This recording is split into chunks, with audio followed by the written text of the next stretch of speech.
Radio Classique, l'invité de Renaud Blanc avec Le Figaro. Bonjour Aurore Berger. Bonjour. Députée de La République En Marche des Yvelines, porte-parole de La République En Marche à l'Assemblée nationale. Est-ce que vous êtes inquiète par ce qui se passe actuellement en Algérie, par la situation ? À la fois aussi, il y a quelque chose, il y a une espérance qui est en train de se lever avec des manifestations qui se déroulent dans le calme. J'entendais des comparaisons qui étaient plutôt avec une forme de révolution de velours plutôt qu'avec le printemps arabe, du fait du calme avec lequel ces manifestations peuvent exister, du fait qu'elles perdurent aussi. Donc il y a une volonté démocratique qui est extrêmement puissante. Et ça, je pense que c'est aussi un facteur qui est un facteur réjouissant de voir le peuple algérien vouloir se saisir de cette élection présidentielle et ne pas en être dépossédé pour cette fois-ci. Mais on sent que c'est toujours très délicat de parler de l'Algérie, ni ingérence ni indifférence. Voilà, ni ingérence parce qu'on a un passé avec l'Algérie, même si ça fait quand même maintenant pratiquement 60 ans que l'Algérie est indépendante, donc on pourrait peut-être tourner la page. Ni indifférence parce qu'effectivement, il y a toujours cette peur d'un gouvernement qui éclate, d'un pays qui serait pas contrôlé, d'un flux migratoire qui arriverait vers la France. Donc c'est extrêmement touchy finalement ce dossier algérien. C'est toujours compliqué en effet de s'exprimer sur ce sujet-là. Déjà parce que il m'appartient pas de juger un processus électoral d'un autre pays. Le seul sujet, c'est évidemment de nous assurer qu'il puisse se passer dans les meilleures conditions, c'est-à-dire dans des conditions de transparence, dans des conditions démocratiques. Et c'est cela qui doit en fait nous mobiliser, notamment pour nos concitoyens qui peuvent voter aux élections algériennes parce qu'ils ont la binationalité ou parce qu'ils sont algériens et qu'ils vivent sur le sol français, et qu'il faut garantir que ce processus électoral se déroule bien. Et on voit quand même que c'est une péripétie. On voit qu'Aziz Bouteflika ne s'exprime pas lui-même directement, qu'il n'est pas sur le sol algérien. Mais oui, justement, qu'il est vous en train qui êtes d'organiser un processus un peu compliqué. Député, j'allais dire, du Nouveau Monde. Quand vous voyez un homme de 82 ans, malade, qui a eu un AVC en 2013, qui vise un 5e mandat et qui s'engage d'ailleurs, c'est assez intéressant, à partir après la présidentielle, ça doit quand même vous interroger. Évidemment que ça interroge sur la manière avec laquelle ce processus électoral peut se dérouler. Mais nous, encore une fois, c'est ce qui était dit dans l'édito et qui, à mon avis, la ligne qu'il faut tenir. Ça n'est pas notre rôle de faire de l'ingérence et de dire qui doit devenir demain président de l'Algérie. De la même manière, par contre, il faut nous assurer que le processus électoral se déroulera bien.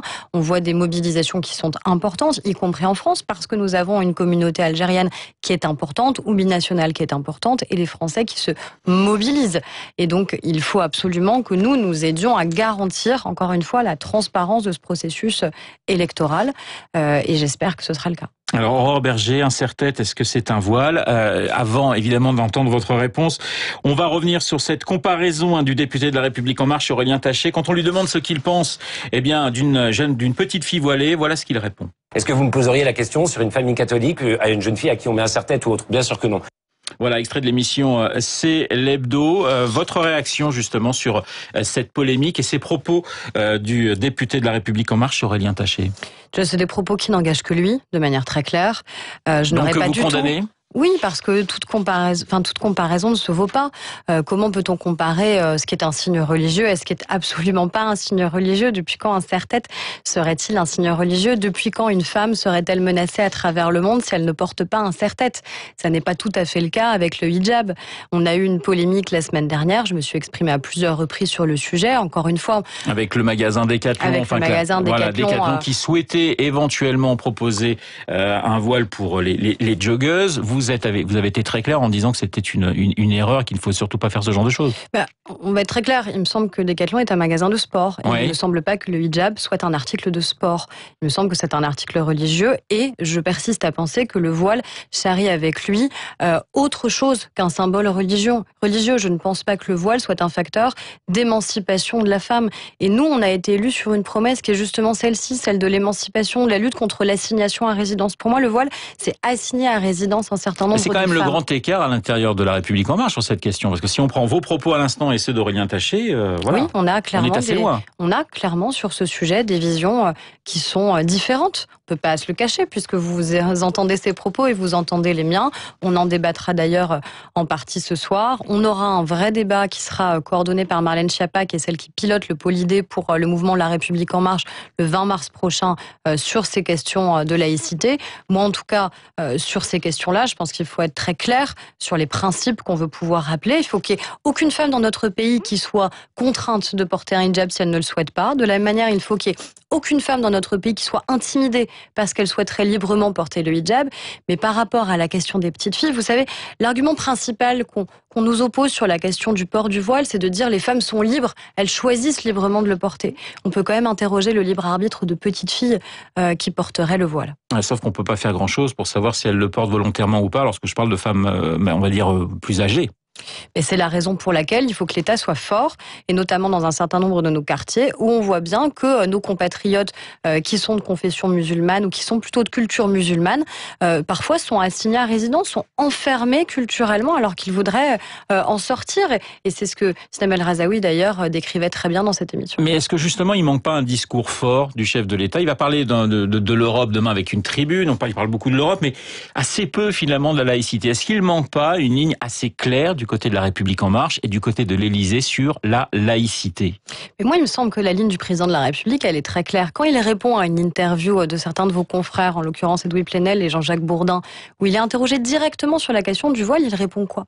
Il répond que le voile, pour lui, n'est pas conforme, je cite, à l'idée que l'on se fait de la civilité. Et que sur ce sujet, je cite encore, il faut aller convaincre. Donc c'est très clair par rapport à ce que cela dit du discours du président de la République sur justement cette volonté d'émancipation. On a fait de la question de l'égalité entre les femmes et les hommes la grande cause de notre quinquennat. On ne peut pas vouloir dans le même temps que les femmes soient assignées à résidence si elles ne le souhaitent pas. Mais il y a quand même cette question du type de laïcité que vous souhaitez. Et là, on retrouve le débat justement entre Aurélien Taché et vous. C'est-à-dire soit une laïcité, on va dire, à la française, assez pure et dure, soit une laïcité plus anglo-saxonne, d'une certaine manière.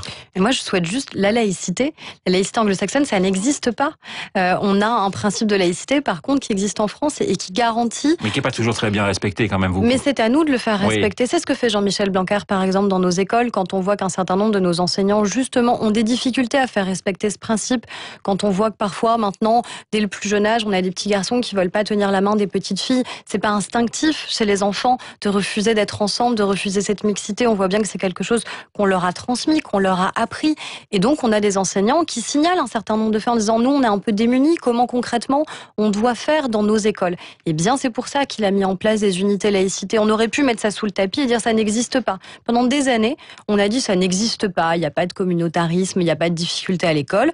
Jean-Michel Blanquer lui a dit de fait ça existe, puisque nos enseignants y sont confrontés et nos enfants y sont confrontés. Et donc c'est à nous d'être intransigeants sur ces questions-là et de garantir ce principe de laïcité qui est un principe de liberté, qui nous permet de vivre ensemble, qui nous permet de croire ou de ne pas croire. D'ailleurs pas qu'à des options religieuses, mais aussi à des options philosophiques. Et je pense qu'il est essentiel de le préserver. Il y a encore pas mal de travail. Bureau exécutif de la République En Marche, donc ce soir sur le cas Aurélien Taché. Est-ce que vous réclamez des sanctions? C'est pas un bureau exécutif sur le cas Aurélien Taché. Mais vous allez en parler quand même. Il était prévu, comme tous les lundis, qu'on tienne notre bureau exécutif. Et mais enfin, on va beaucoup en parler. On va en parler parce que je pense que c'est important qu'on rappelle un certain nombre de principes et puis qu'on rappelle quand il y a des positions individuelles que ce ne sont pas des positions qui engagent notre mouvement et notre parti politique. Et encore une fois, vous avez raison, il faut que ce débat existe sur les questions de laïcité et il existera le 20 mars prochain. Les européennes, Agnès Buzyn, tête de liste, c'est un nom qui revient de plus en plus. C'est le bon profil ? En tout cas, moi, c'est quelqu'un avec qui j'ai beaucoup de bonheur à travailler. C'est quelqu'un d'extrêmement intelligent. C'est quelqu'un qui incarne ces combats. C'est elle qui va le décider avec notre mouvement politique pour savoir si elle sera bien notre tête de liste. En tout cas, je comprends que beaucoup aient envie que ce soit elle parce que ce qu'elle a apporté, dont moi, oui, c'est vrai, parce que ce qu'elle apporte au gouvernement et à notre pays depuis qu'elle a été nommée me paraît essentiel. Elle a incarné des combats, que ce soit sur la question des soins de proximité, que ce soit sur la question de la lutte contre la pauvreté, sur la question aussi de l'égalité entre les femmes et les hommes. Et je crois que voilà, avoir ce type de candidature de quelqu'un qui incarne à la fois la société civile, mais qui sait quand il le faut être extrêmement combattante sur les valeurs, je pense que ce sera un excellent choix. Elle n'a jamais mené de campagne. Ça va être un sacré Emmanuel baptême Macron du feu. non plus n'avait jamais Ouais. mené de campagne électorale et pour autant, ça ne l'a pas empêché de la remporter. La tribune de Macron justement, demain sur l'Europe dans 24 pays. Est-ce qu'on va parler, à votre avis, en France, est-ce qu'on va parler d'Europe dans les 3 mois qui viennent ou de la situation, j'allais dire, interne ? Mais les deux sont liés, c'est-à-dire que parfois les lacunes de l'Union européenne peuvent rejaillir sur notre pays et parfois les lacunes de notre pays sont imputées, souvent de manière erronée d'ailleurs, à l'Union européenne. Donc je pense qu'évidemment, nos deux destins étant liés, c'est normal que les deux puissent se confondre. Moi j'espère surtout qu'on va pouvoir encore plus parler d'Europe parce qu'on en parle pas très souvent dans notre pays, pas très souvent dans le débat public et politique, et je pense que c'est une opportunité qu'on puisse le faire. On s'approche du 15 mars, de la fin du grand débat. Avez-vous le sentiment, Aurore Bergé, que finalement, ça va être le plus dur va commencer en quelque sorte? Parce que voilà, on a débattu pendant plusieurs semaines, on attend maintenant du concret.